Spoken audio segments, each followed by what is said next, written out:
Welcome back. We've taken a look at stories making the rounds and front pages of newspaper this morning, but that was only on the Punch newspaper. But currently, we are being joined by Honorable Lanre Jaji from Ogun State. He's a public affairs analyst. Good morning, Honorable Jaji, and welcome to the newspaper review. Good morning, my brother. Good morning, Nigerians. Yes, it's good to have you this morning. It's my pleasure. Yes. Honorable Jaji, we have been talking about leadership since time immemorial in Nigeria. And from what political pundits have said in times past, that Nigeria have all the natural resources and what you can think of as a country that we should have with regards to our efforts in making the country a developed world-class nation that the Community of Nations can, reckon with. But one issue is leadership. Let's talk about the gap that exists between the government and the governed in society. That gap is very wide. How do we close it up? Well, you're very right. The gap is so much. I think this country has one particular problem, and that is leadership. And they say that if the leaders and the governed are so close to an extent that, a kind of a town hall meeting is being organized all the time, so you now see that you have to just make sure that you understand what your people wanted. In a situation where you visit the community and you are there to be told that we are in need of a primary health center, we are in need of a borehole in our community. But in a situation where the leader stays there, he doesn't even know what his people really wanted, and he's thinking that the next thing he should do for them is just to give them notes, whereas you don't need to know what they needed was, a primary health center, and etc., etc. So what I'm trying to say is that there shouldn't be any gap between the government and the government. You just have to see a way how you are going to seek their opinion on how to govern very well. And good governance must be your key as a leader. You see, misprioritization or trying to misprioritize the needs of your people can lead to bad leadership. Okay. So it's better now that it could be corrected. By the time the international world is seeing Nigerian leaders, doing what these people really wanted, giving good healthcare delivery services, making sure that there is, affordable and portable water that is so hygienic for people to consume, making sure that all the roads in rural areas are well, tied so and extent that all agricultural are coming from there and go to the market anyway. I'm telling you that we are better. Okay. Honorable Jaji, now before we start looking at this particular topic of discussion from the position of providing social amenities and infrastructure and all that is needed for a functional society to operate, let's look at it from the position of leadership. I mean, you have been a leader at the local government level before. Information has it that less than 50% of those who are chairmen of local government live in the particular local government that they govern or that they administrate over. Is that true? Because that seems to be a bridge of trust between the government and the governed at the ebb of society. Well, presently, it could be in those days, but I think presently now, the electorates too are, being very wise. They now try to put into position of authority people that are within them, themselves. There's gone at those days where somebody will just come from London, 3 or 4 months to the election or to the primary, and you say, yes, I want to come for the House of Representatives, or I want to be a senator and things like that. It has to be somebody who has been within the community, from the beginning. Somebody that understands that this is where it really pinches. There's somebody that really understands that this is the immediate need of this particular senatorial district or this federal constituency.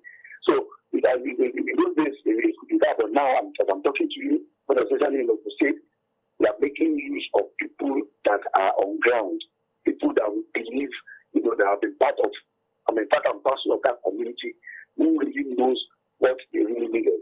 Are those ones that have been allowed to go into position of authority. Now, that's what we do in the state. Okay.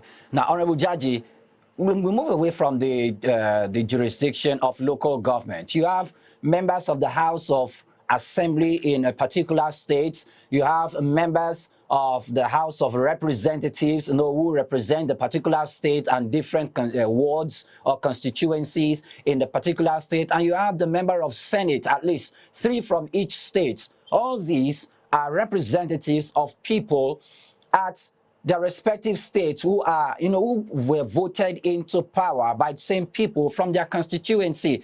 But after they emerge into public office, they seem to have disappeared from the eyes of the people. And the people who voted into power can't have access to them because now they have been surrounded by the DSS, by security agencies, and these people can't have access to them to lay down the complaints that they really have in the community that needs the attention of the government. How can we explain this or make politicians to understand this, that they need to attend to those problems by giving attention to the people in society?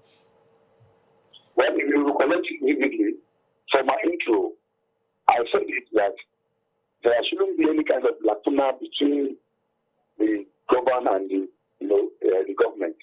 If you are opportunity to be in the state of assembly, or you are in any state of assembly, or you are in the Senate, or you are in the House of Representatives, it is compulsory that you try to organize a kind of a town hall meeting where the Bale or the Oba or the king will be seated with his people. Discuss with them. Tell them what you have on ground. Tell them the amount you are going to earn as your constituency allowance. Tell them the kind of project they really wanted. If it has to be the one that, the constituency allowance cannot, even they take up to. Tell them. It is by the time, I think we are getting it right a little bit now. Like I said, told you, here we are looking for the grassroots people that are there that really wanted to go into position of authority. But that people who want there, the way they want to run away because they have DSN, they have whatever security agents within themselves, there is no way. They must come back home. And if some people have not been doing that, I'm saying it emphatically now, please go back to your different domains, different federal constituency or central district. Please, talk to your people, let them understand, what they needed. Not necessarily, as a legislator, your aim is to, try to legislate, but you can still facilitate some good things from the federal government, either from the federal minister of works, that minister for works. My house, my area in Abeokuta non-local government, the Belekodo Road is terrible. As a federal legislator, I think I have to be given a consideration that the federal minister of works must go and visit that place and make sure that something is done. As a legislator, you have done something. A lot of things people can be brought to your community based on what your people told you and based on what you can see yourself as a public servant to your people. Okay. I'm telling you that this one is done. The idea of them disappearing into thin air after the election and coming back after 4 years for an election bid, we have the grab of it. Okay. Now, before we go to talking about provision of infrastructure and the responsibility on the part of leadership, let's talk about insincerity within among politicians. Now, okay, let me give a vivid example. There's a place where I live at a local government, but the thing is, this place, the road has been bad for a long time, and even people who live there, including the local government officials or the member of the House of Representatives, have not paid attention to that place for a very long time. But now, since 2023 election draws closer, we could see men who have been moving on site to pour sand on the road, preparing to fix the road and all of that. Now, people have tagged that as insincerity because election is coming close and the politicians will want to present themselves before the people again. But immediately they got into power, before then, they became absent and they're aware of that demands on the community. They left it there. Is it possible that political leaders could be using that as a bait or as a buyback of the vote of the people, even if it's their responsibility to have such infrastructure fixed? Well, you see, the kind of matter is, you have said it all, you said insincerity. way you want to go into position of authority without determining or making up your mind that this is what I think I want to go and do for my people. If you are so determined, that your determination... And a time frame, of course. A time frame should be around that. Yes. So the idea is, people are very insincere. I want to agree with you, but not all. Not all. But they are leaving not for insincerity. How can you have a councillor, a House of Assembly member, a rep, and a Senate from the community, and down that line, none of them could push one or two things or even to make them judge them to make sure that that particular we are talking about is fixed before the end of 4 years tenure. Quite unfortunate. So that was why I want to agree with you that due to insincerity or whatever. But it's better that the electorate need to be told the truth that you need to be very careful that those people that are sincere, those people that you have been seeing their antecedents, that this is what this person has done even while he was never in office. This is what he's likely to do to be those people that you are going to put in the position of authority. If you mistakenly go and put against that person there, they are going to regret it. Okay. How do we assess the sincerity of a politician or a politician who is vying for public office, Honorable Jaji? Yes, we can assess the sincerity of a politician or somebody running for an elected post based on his antecedent. There is no way somebody will be living in a community one way or the other. You won't have seen one or two signs that this person can be very responsible. I mean, it's not for instance somebody who has a forward in his house and there is shortage of water in that community. And he decided to put out in front of his house 2, 3, 4 times for people to come and be fetching water free of charge.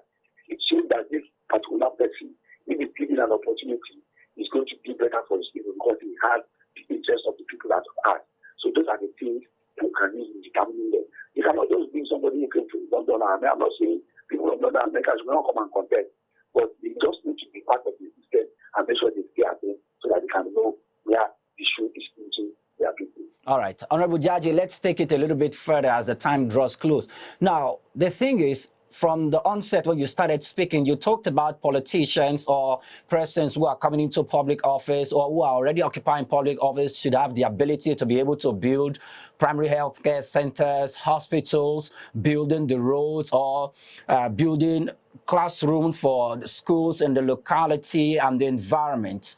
The people in the society, most times when we see government officials, maybe they fell ill and they travel out of the country. They don't use the medical facilities in the country, of which annually, every year, year in, year out, there is a budget from both the national, the states, and the local government that has been scheduled and earmarked for that particular ministry. But they don't use those facilities. Instead, they travel out of the country.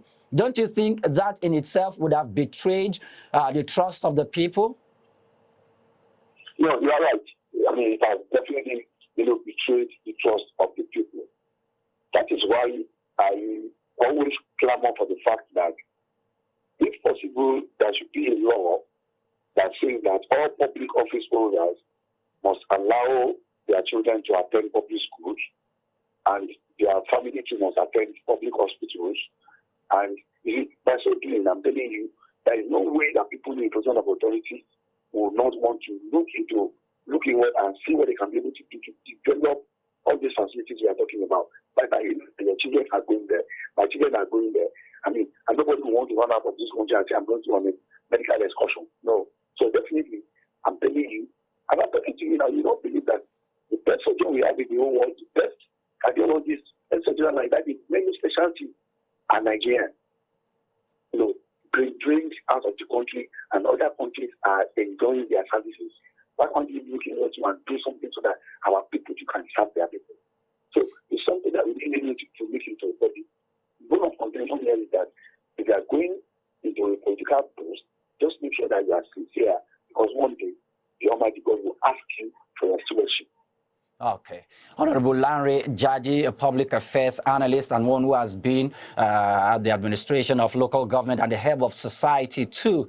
Many thanks for your time this morning, Honorable Jaji. It's my pleasure having you. Thank you very much.